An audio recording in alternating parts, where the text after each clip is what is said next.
If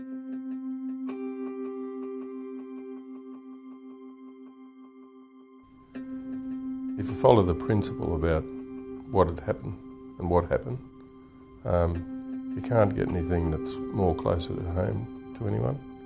I mean, children are precious. To lose one, we can only but imagine what it's like. There's that old saying, isn't there, something about parents shouldn't have to bury their children, they should be burying their parents. How often that rings true these days. I must say that as much as there's been lots of work, I wouldn't begrudge 1 minute of it, and it's been an amazing journey, one that when you start out you think, wonder where this will end, and look where we are.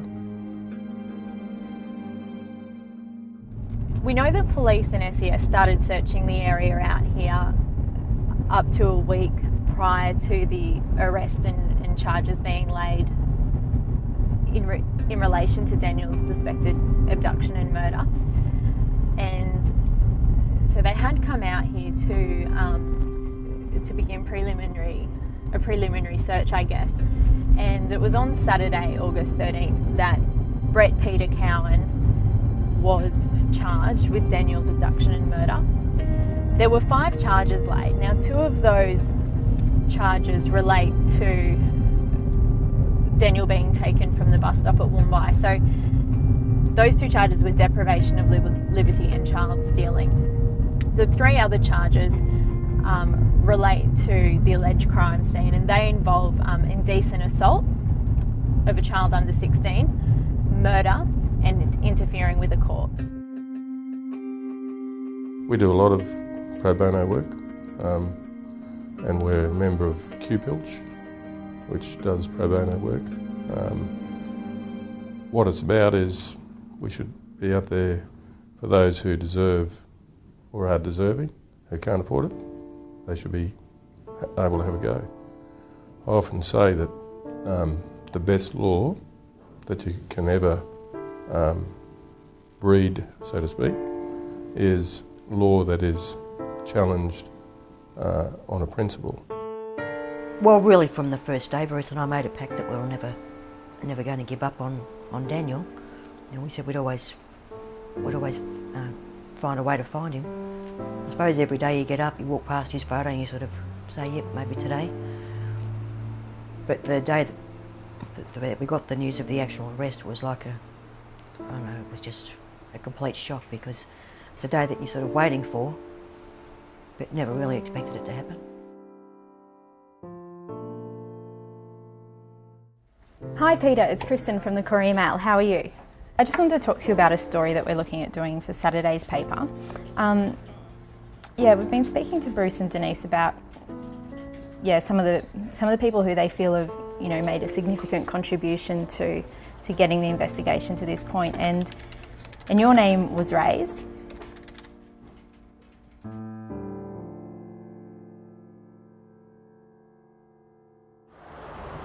The bus that Daniel was waiting for actually broke down and didn't arrive, and the next bus, which came a short time later, it was running late, so it actually kept driving along this busy road and didn't stop for Daniel.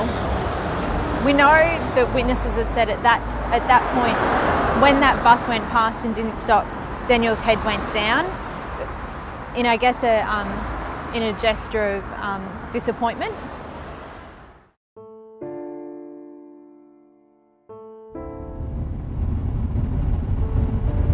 So we're coming up to Kings Road now, so we'll take that road, and it'll take us down to a macadamia farm at the end of that road, which is quite hidden away, but it's actually only about 500 metres from the Bruce Highway. This case sort of acted as a touchstone for amateur sleuths and aspiring Sherlock Holmes almost. Everyone had a theory, everyone had an idea, and because the Morcombes were so open to any angle, they were quite happy for people like myself to give them a call and say, well, I've been told X and Y, what do you think? And they were always more than happy to give give their thoughts on it and share what they'd been told by the police, you know, provided it didn't compromise the investigation, obviously. This is where police believe that Daniel was brought on the afternoon of December 7, 2003. You can imagine it would be quite a terrifying journey for a 13-year-old boy. So we're now in the Beerburrum State Forest.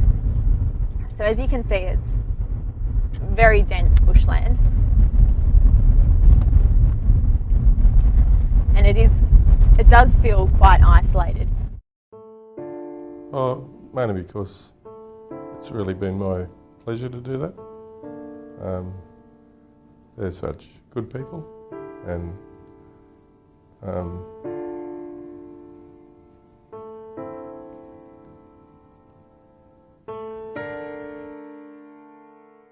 you can just tear yourself apart if you're always being negative and saying the what if. You know, what if it wasn't raining? What if Danny, you know, didn't experience a bus breakdown? All those what ifs, but what's the point of it all? You can't change any of that. So we really get up every day and say we're going to make a difference in finding Daniel, finding who's responsible, and more within the foundation. We're going to make sure that other kids are safer and don't find themselves in the predicament where Daniel was. And if they do, they've got some skills to remove themselves from that occasion and recognise that it is dangerous and you know, and go and seek help. He's the boy you see in the photos. He was a very quiet, unassuming character who was very polite, great with his mates, had a great sense of humour, you know, in interacting with them. So he was just a really nice kid. Well, it was the end of term, the last time I saw Daniel, and he was. It was just the end of art, so I only had him for a term during that year. So I saw him throughout the rest of the year, but not in a class sense. He had some interesting little cartoon figures that he used to draw, which were quite funny and humorous. We've continued to think about him. I think that has kept up the sense of remembering him as well. And his memory is still very vivid, and where I've taught him, and specifically where he was in class and where I taught him, I still remember that clearly.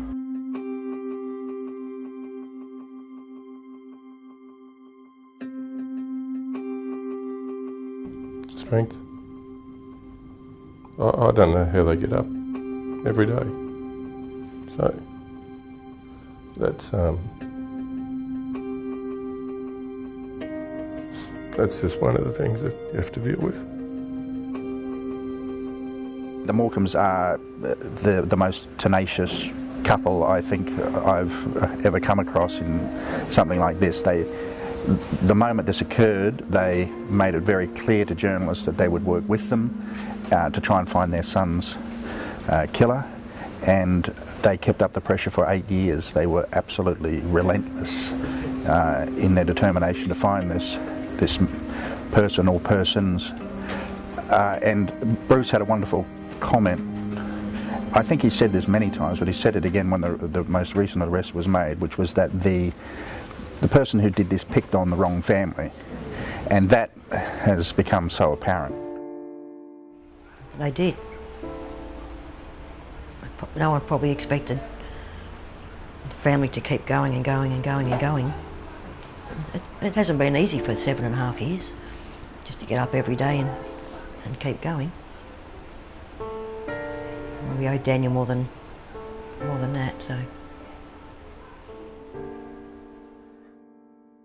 I think the thing that I most appreciated in recent times is they didn't really know what they were getting into in the inquest. They had no idea, truly. They were going to turn up themselves. And I said, you'll get slaughtered if you do that. And I said, you just can't go in there on your own. And they accepted that and then asked me, would I do it or did I know someone else? And, you know, they were so humble about all that process. And once we got into the inquest, they did really realise what a big mistake it would have been if they weren't represented.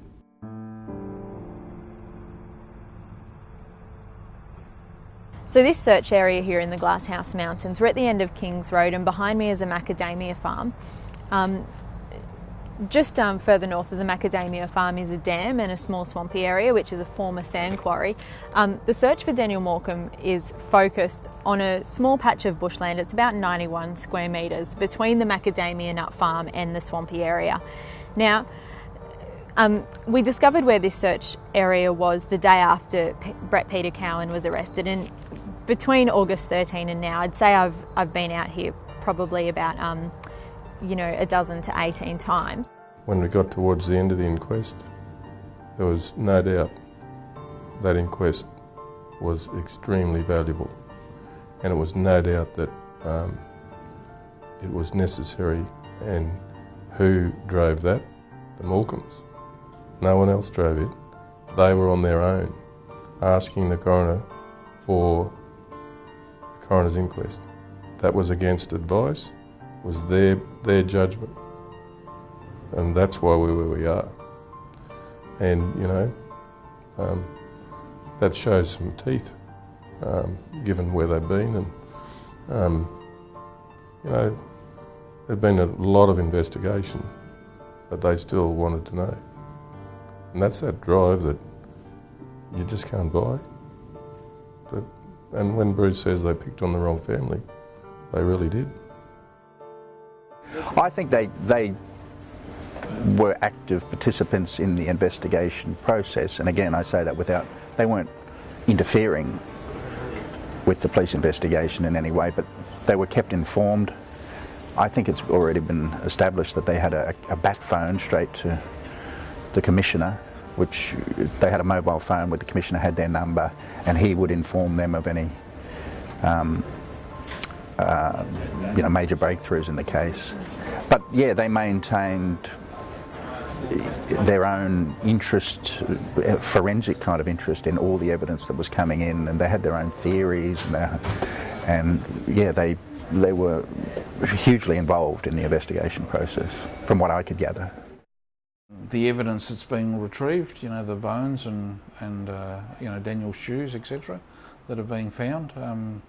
What is it we do with those? And obviously we're talking about a burial and a funeral, and how the family copes with that that personal tragedy and that event, but also how we manage the media, and there'll be considerable interest right around the country in that, and we don't really have an answer. We're still trying to work through the timelines and what the event may be, but also we're trying to get a head around of how the family will cope with the court case, and obviously the trial, and perhaps the what ifs. We're aware that Supreme Court plus appeal, potential of High Court plus appeal.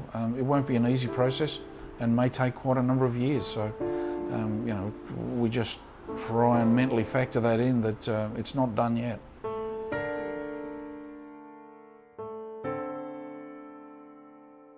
The other thing, he was a master at saying we just need one skerrick of evidence, or we need one break, there'll be someone out there.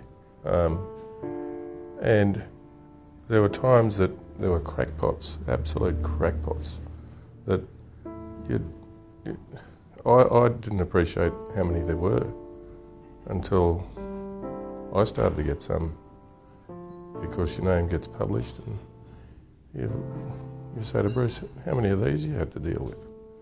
He said, well, I deal with them all because they might have that skerrick of evidence, so I don't reject anyone, no matter. So he was forever open, whereas I'm bloody sure I couldn't have done that. I'd have just said, crackpot, not deal with them. So, and the other most striking thing of the Morcombes, when we were in the inquest and we were questioning police about whether they'd done their job, that was early days, and was the walk for Daniel, and he was interviewed on ABC radio. We'd certainly thrown a fair bit of certain number of views about the way in which it had been conducted at that point. And I was driving to Brisbane after the walk and heard him interviewed, and he said and he was asked about that issue of whether there'd been sufficient investigation. He said, well, we always expected there'd be bumps on the way, and at the end of the day, we're all on the same side. So the process was about finding out if there were bumps and could we fix them. That's an amazing insight. You know, this is a father that can find his son.